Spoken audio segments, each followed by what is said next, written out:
apologize. My guest, Glenn Lundy, is going to come on in a couple minutes, and we're going to be talking about what it takes to be an exceptional speaker. There's typically a couple key things that we're going to break down for you that will give you the ability to get on some massive stages. While we wait for Glenn, I figured I would give you some tips that got me on some really big stages. If you're new to the channel, welcome. My name is Justin Konikow. I own Prime Real Estate and Prime Media Productions.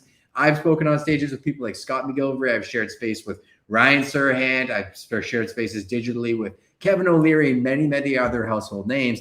And it started with knowing my two buckets of content. Real estate and media are what I'm best known for. It's what I get asked to speak on. Quite often, it is about team building and productivity. I got recently asked to speak for a large group of chartered accountants around what it's like to work hybrid, work from home, and strategize, and really create thought leadership in those spaces. That said, the guest I have today is an absolute phenom. I consider him a brother from another mother. I've spent a lot of time with him collaborating and masterminding, and he's known as the #1 speaker in America. He actually won an award. He is somebody that I could literally just press record and let him talk for 45 minutes, but I'm going to pick his brain, and I'm really going to dig into what makes an exceptional speaker, how he has garnered the reputation that he has. And let's bring my boy on right now, Mr. Glenn Lundy. Welcome to the stream. What up, what up, what up, what up, what up, what up, what up? How are you, Justin? It's great to see you, man. You look fresh. Second time on the Prime People podcast. We don't have many return guests, so you know you're. I definitely feel special, especially the opportunity to spend more time with you, man. I'm incredibly grateful. Yeah, you look fresh. I like the goatee. You look trim. What has been going on in your world? Oh my goodness. So the last this right here comes from Justin. The last 3 weeks, me being dark on social media. That's where this comes from. No posts, no nothing. We've just been head down, really focusing on building new systems and processes. Looking forward to 2024 and some rollouts in the automotive space that we do there, the speaking space, you know, the show, all the good stuff. So it's been like nose to the grind. So that's where this is kind of coming from. Normally I shave this off when I'm doing the morning show every day because I don't want to look sloppy, but yeah. And then as far as thin and trim, I appreciate that, man. That's marathon training right there. Running all these miles, been, you know, putting me through my paces. That's for sure. You're putting in the work. Well, you know what's super interesting is you're the third person I talked to that I have a ton of respect for that told me recently they took a moratorium off social media. So Ryan Serhant, mentor of mine, you know that he's a friend of obviously the show and the podcast. We've brought him into Breakfast with Champions, which we'll get into in a second. He actually went dark on social media for about a month. He went to Greece and he took a whole period of time off where he didn't touch the thing, and he lives on social media. What did that do for you in terms of like vision and execution? Bro, it's far more than I ever anticipated. So it really was spurred by a little bit of frustration, right? We had some equipment that wasn't working the way I wanted it to. The team was feeling a little overwhelmed because we were launching a new show and new products, and so filming tons of content. We're also going from, we're basically tripling the amount of posts that are going to be going out on social media. And so for the last 4 years, I have been a big advocate of build the plane while you're flying it, right? Like that's just been the jam. And that's what we've been doing. And finally, I kind of got a little frustrated and was just like, we need to land this plane, tighten some bolts, oil the engine, make sure the wings are good. Like we need to land this sucker for a minute and really make sure that it's tight because we've been doing this thing for a long time. And so that really sparked it. But what's come out of it on the other side has been spectacular as far as the creative muse that has rested in those spaces where I used to be posting on social, making sure to respond to comments, you know, all of that time. Now I'm just like staring. Like my team, the first 2 weeks, my team was like, Glenn, okay? Has he lost his mind? Because I'm like staring at my whiteboard, staring at the pieces of my company. I'm staring at the dynamics with my family. I'm staring at the dynamics or the atmosphere and the energy around the show, like staring at it with no time limit and going, okay, wait, what if we moved this piece over here and maybe we could tighten this up? Oh, this would look better. Whereas normally I would spend that time posting, responding, etc. So it's opened up the muse, the creativity. It's unlocked what I think is double-digit millions of dollars of revelations with the company that we already knew was flying smooth, but now it's going to be like jet propelled, taking us to the moon. It's going to be amazing. I appreciate that. And I know we're going to get into speaking in a minute here, but what's funny is last year, I actually said no to pretty much every speaking engagement I got asked to do. And this was after spending like 2 years building the ability to get invited to these things, because we just foundationally were like, well, what is Prime? What's Prime going to be 6.0? And I find that I know that feeling, man, like when you're running from thing to thing to thing, and you're like, Nico's, my producers here, sitting watching the show, and I'm like, all right, today we're going to take 3 hours. We're going to do the creative like this. And then we get there and I'm like, I got 15 minutes to bang this out. And it's like, you're always falling forward. You really don't get that perspective, right? And I love and I appreciate that message so much. I think that's one that the audience should definitely take hold of. And I'll be going into a season myself in September where I'm going to have that kind of 5-week time frame that I talked to you about, that I'm like, okay, how does everything fit together? So give me a couple of things that you've done over this period of time where you've been in this zone that would help me go and sharpen my axe. Like, were there certain times you set to say, operationally, I want to do this, this, this? Like, what are some takeaways in terms of how somebody could enter a space like that? Yeah. So the first thing I would say is I did add one sleep cycle, because I sleep in, my sleep cycles are 2 hours and 10 minutes. And I usually do 4 hours and 20 minutes a night when I'm doing my show. So I've been adding one more cycle. So I've been doing 6 hours and 30 minutes, which is a long time for a guy like me. But I went ahead and did that, but no more than that. Like, I'm still getting up at 5:30 in the morning, right? Yeah. And what used to be the time that I would use to write the show and so on and so forth, I'm now using that time to just really meditate and be creative. So the first thing I would say is still wake up early. Yeah. Don't take 5 weeks off and then completely change your disciplines and habits and routines. Otherwise, you're just going to waste that space. You know what I mean? Second thing I would say is really allow yourself, Justin, to put all of the pieces on the table that you've built, that you've created, that you've developed over time, all of them, right? Even to the simplest thing, like we have 6 cameras now. We have a great microphone, whether it be in your business or in your life. What I've really done is just put it all out, like where I can look at it like 1,000 puzzle pieces versus just kind of having it all up here. And then asking a really powerful question. I've asked myself as I'm looking at it, I say, if I were starting over again now with these as my resources, what would I build? Because 4 years ago, I didn't have any of these resources. That's true. Right? Yeah. And we built this pretty spectacular. So I'm pretending in my mind that I'm going back in time 4 years to where I'm just now starting over, but now I have some actual resources. I got revenue. I've got testimonials. I've got equipment that we've been able to use, brand awareness, things that I didn't have 4 years ago. But asking that question, like, if I was starting now with these resources, what would I build? And that's been really powerful for me.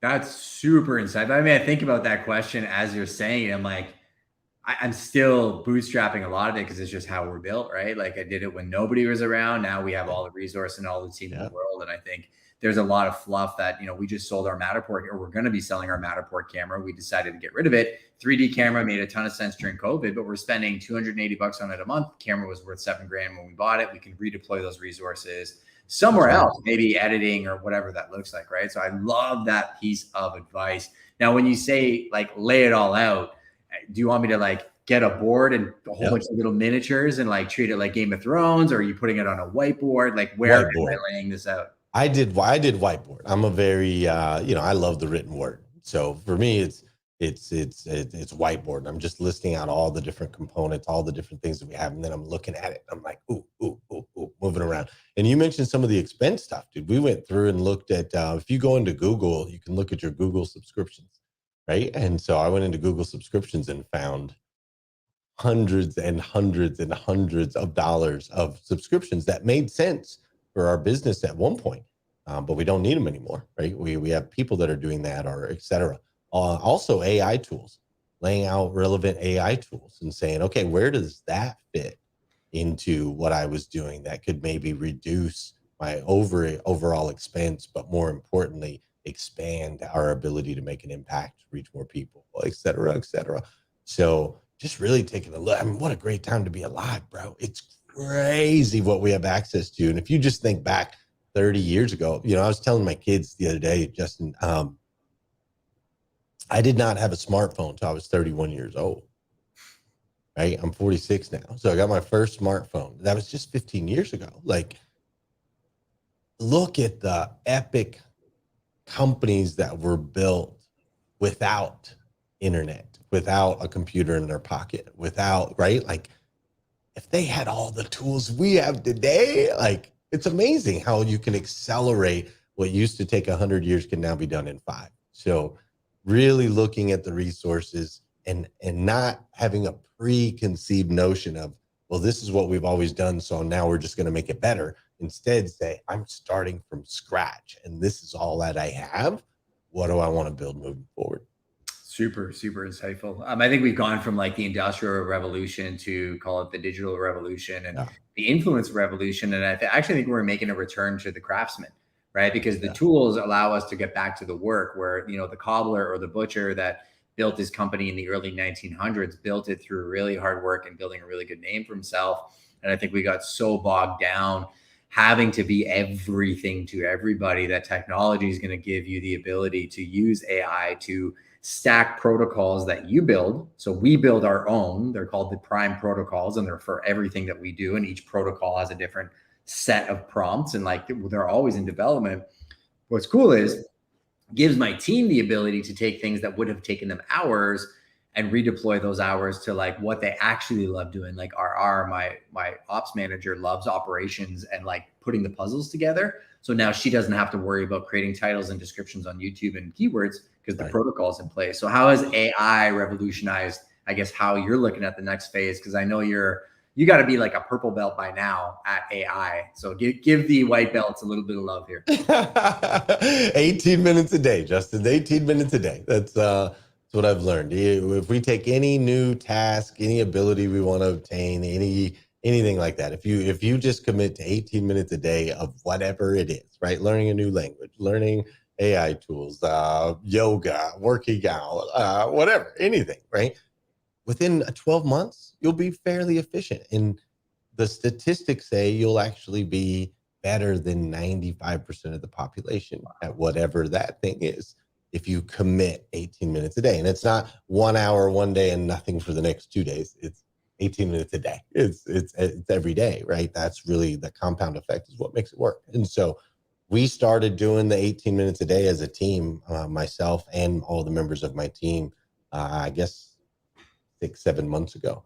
And we've been able to integrate a lot of pieces of AI to allow my team to do more. I know a lot of people are afraid that AI is going to take jobs, and in some ways it might, but I don't look at it that way. I went to my team and said, okay, now you have this tool. So you were doing X. Now I need you to do Y, right? Use this tool to take your productivity level, increase the productivity level versus trying to remove staff or reduce expense. Like that's not how I'm looking at it. I'm like, how can we expand using it? So obviously, when it comes to creative ideas, I typed in the other day, I said, knowing all you know about Glenn Lundy and the hashtag Rise and Grind morning show, can you please give me 50 prompts or 1-minute reels that I can create for that particular audience?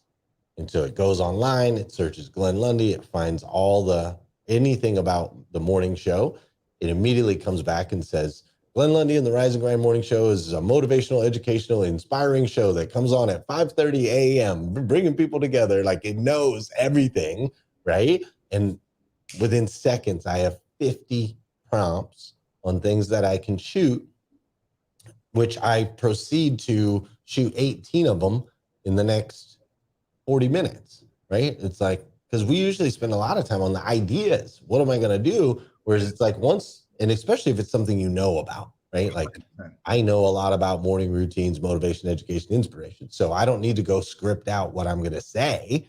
Just give me the concept and I can rip for 60 seconds. That's easy, right? So things like that have really increased. We're going from, we were posting about 180 posts a month on social media between our different channels. And that number is going to 552 starting next month because of these AI tools and what we're able to do now. It's amazing. Yeah, I can see that. Dude, I met a guy at the Keg steak restaurant, actually right near our office, my wife. Really nice guy. He's amazing at service, right? And, started talking. He's like, what do you guys do? Because my daughter was there. I had camera gear with me. And I'm like, well, I own a real estate brokerage, but do media. And started talking. Turns out this guy's been on all kinds of Netflix movies. He's like a Hollywood guy, right? Nice. I'm like, what are you doing serving at the Keg? He's like, well, I moved back to London and I'm actually building out a course to help Latino actors break into the industry because I have this experience. While he was talking, I took his bio on IMDb and I wrote down in ChatGPT on my phone, I'm like, give me 100 video ideas for YouTube that would go viral for a guy that has this bio. And the bio pumped out. As he's talking, I show him my phone. And I'm like, dude, YouTube. And he's like, what do you mean? I'm like, here, do these 100 videos. If you commit to it consistently, you don't need any gatekeepers. Like, what's funny is YouTubers want to be in Hollywood. Hollywood stars want to be on YouTube. And I'm like, you're kind of the bridge. Right. You speak to such an amazing niche. Like, that's a great example of how you just explained to use AI as a tool. Because I think a lot of people look at it as a crutch. But I'm like, a hunk of metal and a hammer could be a hunk of metal and a hammer, or in the hands of an exquisite knife maker could be a work of art, right? No doubt. That's what people miss, right? Yeah, I agree. And it's interesting when you really think about change and how people react to change, right? Like, change immediately spurs a thought of betrayal. It's an interesting thing, right? So I'm a boss. I go into my employees. I'm like, hey, we're changing and doing this. And they immediately go, but I thought I was doing a good job. Like, why is he going that way instead of this way, right? And it's just kind of a natural phenomena is we go into betrayal, and then on the other side of betrayal becomes fear, and then fear becomes anxiety, and then anxiety becomes on the other side of anxiety comes confusion. People get really, really confused. And if at the confusion point we can insert some clarity, then it usually becomes renewal and it becomes transformation, right? So this AI stuff, immediately people are responding going, no, man, what about us? We're the humans. We're better than them. You can't replace us with a human. Like, they're in that betrayal phase. And then you hear people talking about the fear phase and the anxiety around it. Oh, it's going to be the end of the world. They're going to take over this. We got the, all this, the robots and the, we're going to become batteries and like all this stuff. Right. And then it lands in confusion. And I think we're probably, a year or two away from where people stop being scared of this stuff and start to just go, okay, I'm kind of confused because I like it and it helps me. And at the same time, I was a little worried about it. And that's when we'll really start to see some renewal and we'll start to see it move forward. The great news is, though, guys like you and I, we can jump on the train now while everyone else is in the change, fear, anxiety, confusion mode and not taking action. Because I felt all those things too. I just took action through them. And that gives us a huge advantage, especially when things are moving as rapidly as they are.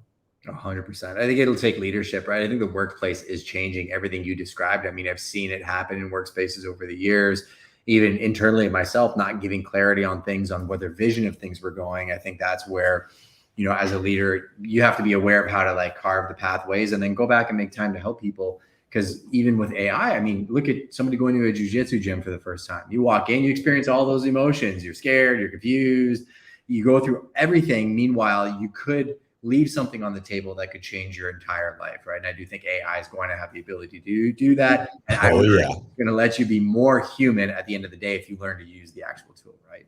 You know, it's so funny that you use those words, because really I align with that. It allows us to be more human, right? Allows you to sit more and think more and create more. And if you go back, you don't even have to go back that far. It's humanity to me right now, Justin, is so interesting.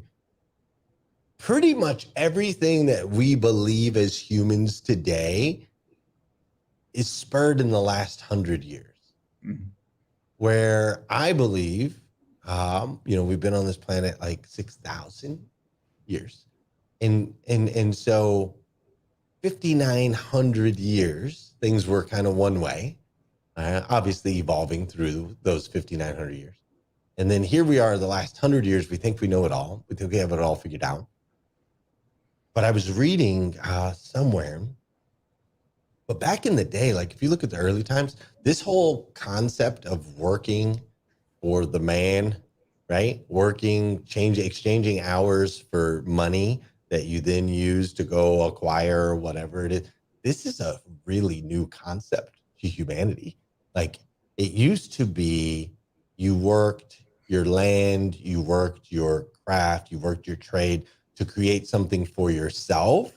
And then you could barter those goods with others, but very few people were in a structure where there was boss, manager, leader, employee.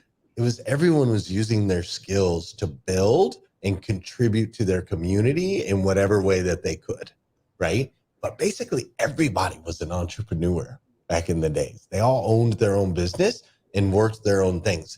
Fast forward, late 1800s, early 1900s, Industrial Revolution.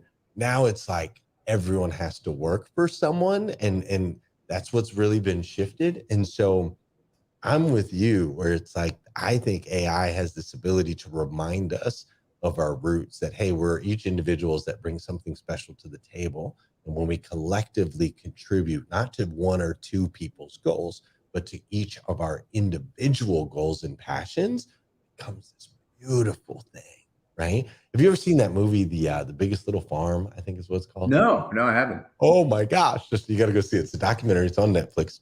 I'm just going to type it into a tab so I don't forget. Yeah. I'm pretty sure it's called The Biggest Little Farm, or Biggest Little Farm. And this family leaves the city, goes and buys a little farm, and their idea is that they're not going to use any pesticides. They're going to live off the land, and it's going to be difficult and challenging, but in time it will harmoniously figure it out, right?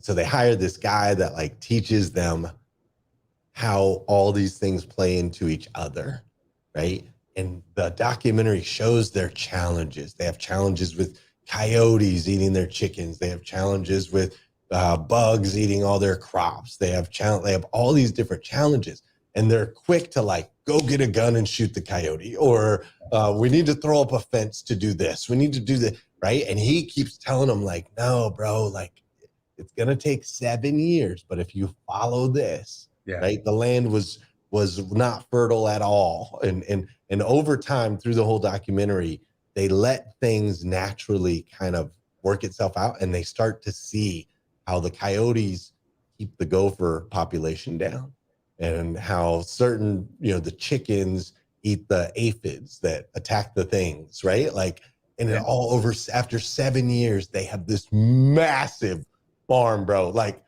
it's huge. That's why it's called The Biggest Little Farm, because it started off as this little thing. Now it's a tourist place. Like, people go there, and it's all natural, it's all organic, and everything feeds into each other.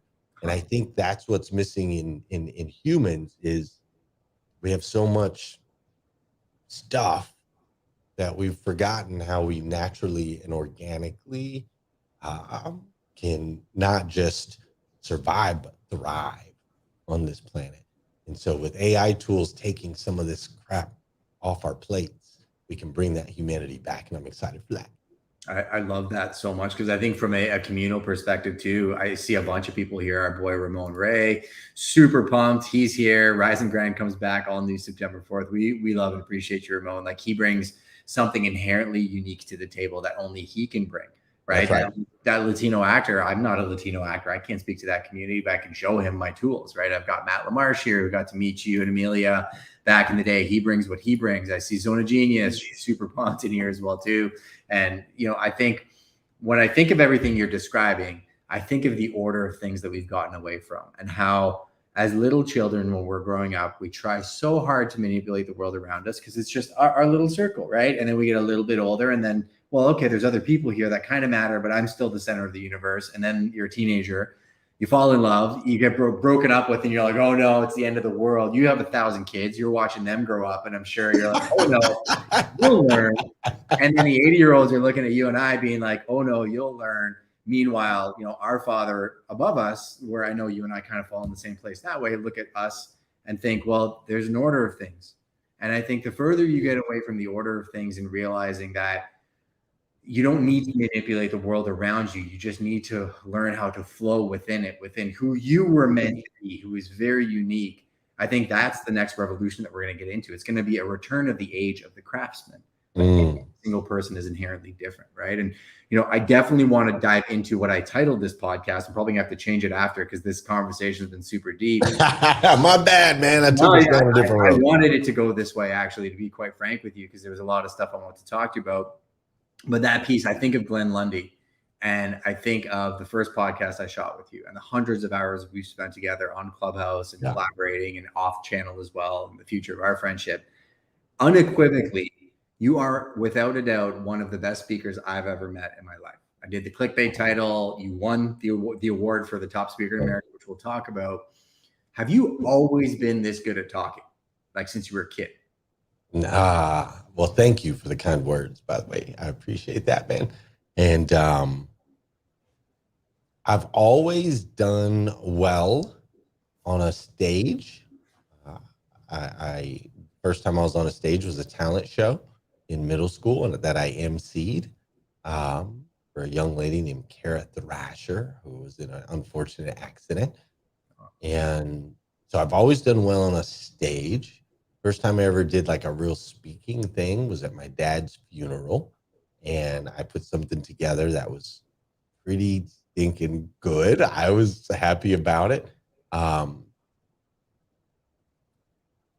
But fast forward, like I wasn't like much like a super talker per se, and couldn't necessarily always get to the point. I would ramble more often than not. But I've had some moments. I had some flashes. So fast forward, Danelle Delgado, very good friend of mine who you've met before, Justin. We were in Greece. We went to Mykonos, and she had all these different challenges and stuff, and I just crushed it for 5 days, bro. It was awesome. And then we were getting ready to leave, and she says to me, Glenn, you're doing really great at a lot of things, but we need to work on your speaking. And I'm like, what? What do you mean you got to work on my speaking? Like, I'm a speaker. That's what I do. And she's like, oh, well, there's some things that you do with your hands and some things that you do when you're speaking. She gave me a couple very kind critiques, which is the way I would put that, right? And that led me to go down this, okay, it's almost the Michael Jordan story. Have you heard the story of Michael Jordan where he had won like Rookie of the Year, and then the commentator says, but you're not very good at defense. Yeah. Right. And so he's like, oh, there's something I'm doing that's making him think I'm not good at defense. He comes back and wins Defense Player of the Year. Like, that's what happened. And I really went into this full on studying what it really means to be a powerful and dynamic speaker, to own a stage, connect with an audience, impact everyone, be able to direct the speeches in certain ways. And so in the last 5 years, it went from I was kind of naturally talented to adding in technique and really understanding what it means to be a pro. So to hear you say those kind of words, I appreciate. And in response to your question, always been okay, but not at the level that I am now. And I wouldn't have been at that level if it wasn't for a very kind friend of mine to pop my ego and point me in the direction of growth. Well, you talk about community, right? Like there's the prime example of somebody who had that perspective and was able to unlock potential in you by you being open to putting your ego aside and looking at it as something tactical. Now, breaking into the tactics side, I think it's encouraging for people watching this to know that like you worked at it, like didn't always come super naturally, and definitely the leveling up piece. Like, what are some of the tactics? I was like going to put my hand up. I ramble. I can get off topic. Like I about myself. I'm a hand talker. I'm French. So like, what are some of the tactics that you can tell the audience about? So one strategy that I always try to be mindful of is, I'm sure, Justin, you've taken personality tests before. Have you ever taken a personality test? I think I did the DISC and the Enneagram. I think those two I did. Yeah. And most of those tests, like DISC, they usually break it down into 4 personality types, right? So DISC, DISC, 4 personality types. There's one with like animals, right? Whales, dolphins, flamingos, and urchins that are different personality types, right? What's an urchin? I got to ask you that. Your urchin is your like Excel form, loves to be in a support role. Okay. And, like, we don't need to be friends, but I'm going to support you and I'm going to build the framework that everything else exists on. I like it. That's awesome. Your controller, your accountant, those type of person, right? Yeah. And so there's typically 4 personalities that are kind of out there. And so when I put together a keynote, and what I suggest people do when they put together a keynote is I have all 4 personalities in mind. So a flamingo personality, which is like me, is very party, everybody's friends, like let's all get together, right? And then super high energy. But that energy can be really annoying to an urgent personality who's like, give me the stats, give me the numbers, give me the facts, right? A whale personality is they say it's like a save the world type personality, right? It's all about the mission, and we're all in this together, that type of thing, right? Not rallying the troops as dynamically as a flamingo, but just whatever we got to do to support everybody. Holistic, never argues with anyone, never get, they have feelings. And then you have your shark personalities, which are your sharks. Everyone knows what a shark is. We talk the sharks, the lions, the alphas, whatever term you want to use. And they all expect different things or need different things to be engaged. So I actually pick spots in the audience. I put a dolphin / flamingo personality over here. I put a shark over here. I put an urchin over here. And then I'll put my whale over here, right? I'll pick different spots in the audience. Some are a little closer, some are a little further, but around the range. And I make sure that there's different spots in my keynote. Some are way high energy. Some are statistical facts, quotes, data, right? Some are all inclusive of bringing in people in for a mission. Others are like, freaking kick some ass, right? And like pull all 4 of those together. And as I'm delivering each piece, I look at that fake person in the audience that I gave that personality to. So it does a couple things, right? It helps you work the room. It helps you make eye contact at deeper levels and shorter levels. And it makes sure that you're touching on every personality type that exists in the room. You can bring the whole audience in. So there's a short one that people can go apply. Yeah, I love the visualization principle as well too. And I think it makes sense. You got to learn how to communicate broadly if you're speaking to larger audiences and groups of people, right? And I think sometimes we see the world the way we see it, right? Not realizing how other people are built, and that your message could be the most helpful thing in the world for that person. But if it's not delivered in the right cadence and tone, it's never going to land with them, right? They won't pick it up. And I see it often in amateur speakers that are working their way up. I see it often to where they have a certain delivery type. And if you deliver a message in your only your type, like the thing that you would, you're only really touching 25% of the audience. 75% of the audience you're not connecting with.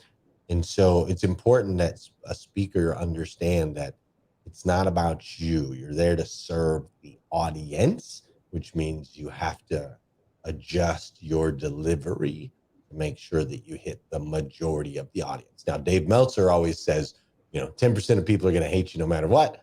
10% of people are going to love you no matter what. It's the 80% in the middle that we can sway one way or the other. And by being conscious of the different personality types, we can sway that in our direction.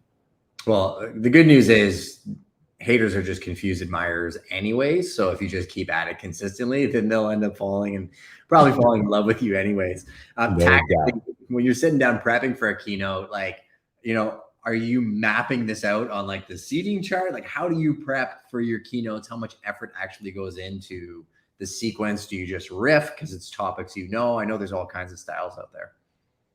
Yeah, I think that question really attaches more to a season, right? So earlier in my career, it was much more prep. Now I'm at a point in my career where it's more prep actually hurts me more than anything, right? Because a lot of times when we prep, we create an expectation. And if that expectation shifts or changes, we're not able to shift or change with it. Yeah. Ramon, who you mentioned earlier, this guy's a genius. He gets involved with the crowd far before he ever gets on the stage. And by doing so, he can shift his presentations or commentary to really connect with what that audience is looking for. And so, yes, Justin, early, it was a lot of prep.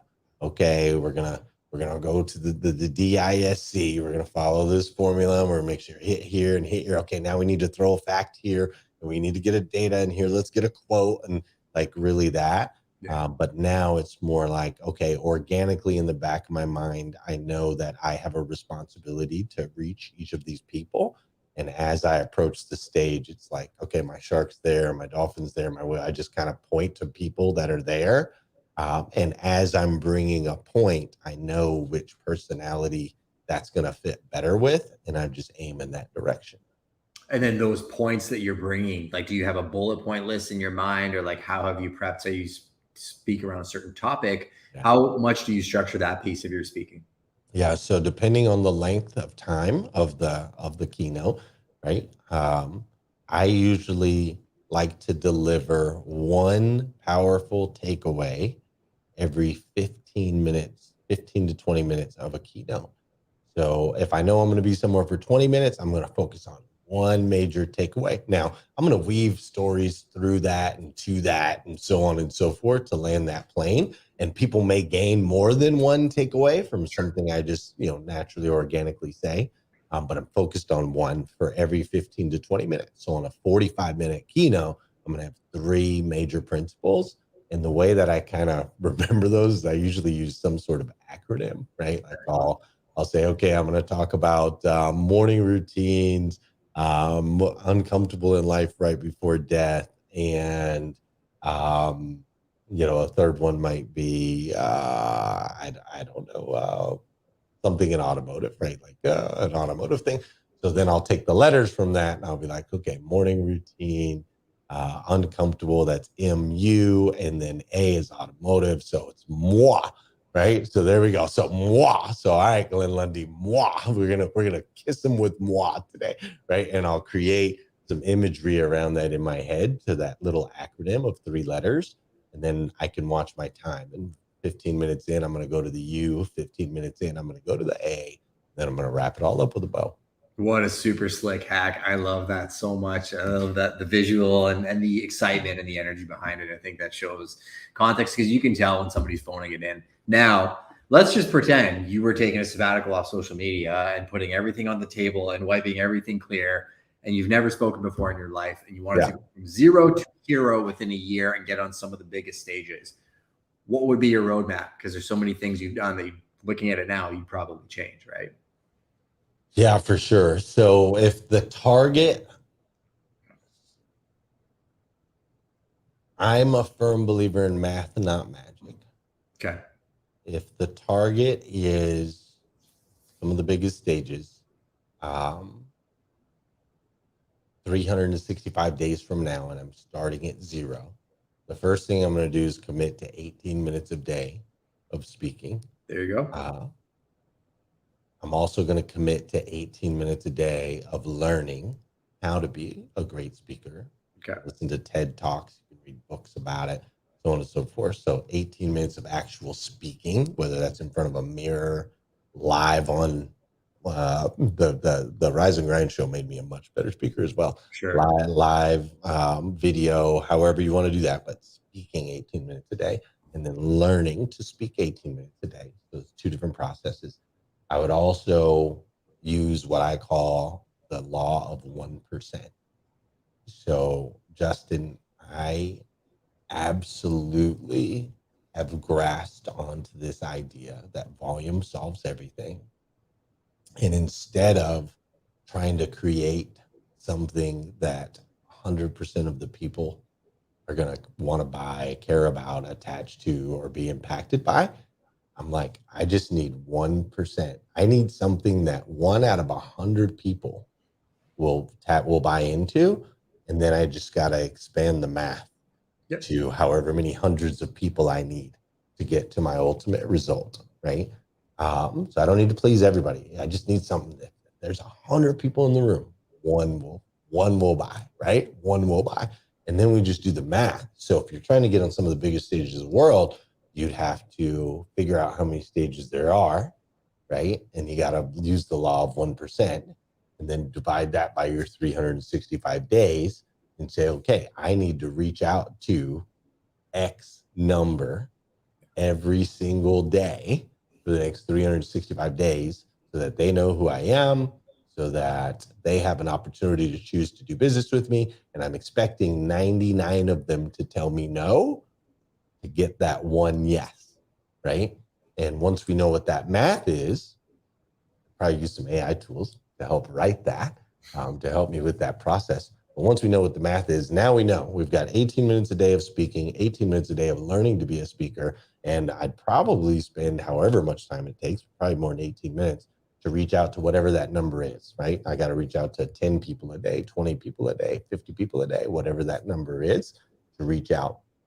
Now, obviously, when you reach out, you want to make sure that you look good. So go in and use a tool like AI tool to say, hey, I'm creating a landing page as a speaker. What do I need to put on there? What does it need to have? What are speaking engagement, speaking planners? What are they looking for in a speaker, right? Doing that research so that when they do come across your thing and that 1 out of 100 goes to your website or to your one sheet, they're going to have the information that they need to make a decision.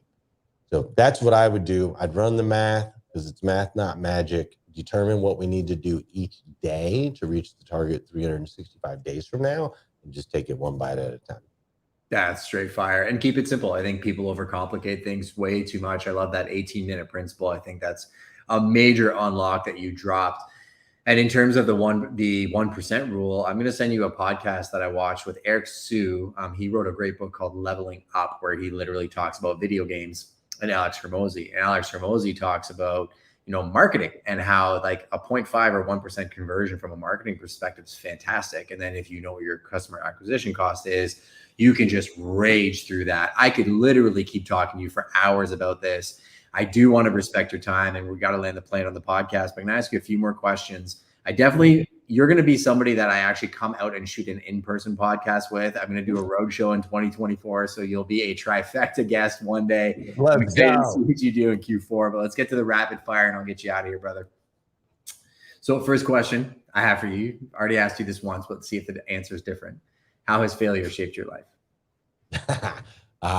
Failure has been, well, it's interesting because that word failure always kind of sticks with me, right? Because failure implies that we failed. And I believe all these building blocks are necessary in order to strengthen who we are. You fall down on your bike 18 times because that's the only way you can create the neural pathway to be able to successfully ride that bike on the 19th time. And so it is the building blocks of success is my belief. Absolutely. Resistance creates strength, right? Like pushing into something. That's why I asked the question, is I do truly think that people have this negative feeling when they hear failure. And I love it. I know people like you do as well. How has community impacted you? Community is the lifeblood of all that I do. In my 20s, Justin, I thought I knew everything. In my 30s, I realized I knew a couple things. And now I'm in my 40s and I realized I know absolutely nothing.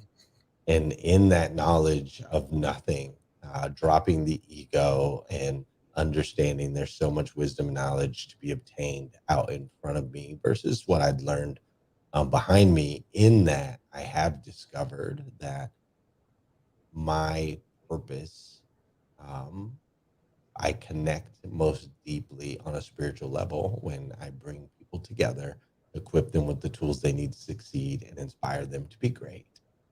So community literally is the lifeblood that propels me out of bed every single day and gives me joy, absolute joy, to continue moving through this crazy thing called life. Well, before we get to the last question, I'm going to ask the Prime Nation to make sure that they connect with you. Follow this man on all of the platforms. Make sure you send him a DM. If you got any value, jump in the comments. I'll connect you with him directly. That's what this podcast is for, community.